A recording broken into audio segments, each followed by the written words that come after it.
Alors, donc effectivement, moi je suis très attachée à ce que j'appelle le développement collectif de l'entreprise, parce qu'en fait c'est comme si c'était un travail sur le terrain. C'est-à-dire, je pense que si on travaille le terrain, les individus eux-mêmes pourront être bien là-dedans.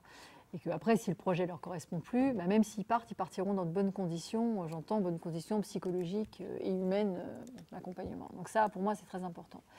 Et quand on parle enfin, quand je parle de développement collectif ou développement individuel appliqué au collectif, ce que je veux dire par là, c'est que c'est comme un individu, c'est-à-dire qu'il y a plein de façons de...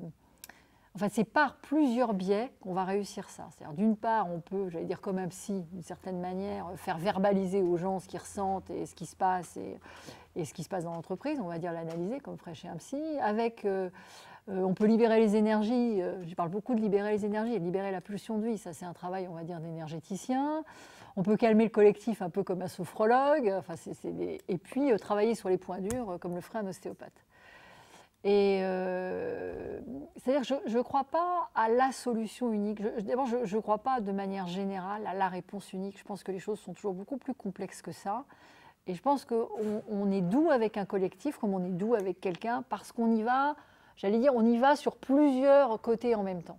Et c'est ça qui permet après une ouverture. Et ce qui est très intéressant d'observer, moi je l'ai observé plein de fois chez les clients, c'est quand il y a quelque chose à un moment qui se débranche, qui se résout, bah, tout à coup, il y a une quantité d'énergie qui arrive à disposition, il y a de la joie qui revient, de la confiance. Je ne dis pas qu'il ne faut pas s'arrêter là en général, il faut un peu continuer. Mais voilà, c'est ça qui me motive là-dedans. C'est-à-dire c'est une approche du corps de l'entreprise global comme on approcherait le corps global d'un individu et en considérant que le corps et l'esprit sont liés. Et pour dire, si on parle de l'ADN, je dirais le corps, l'esprit et l'âme sont liés.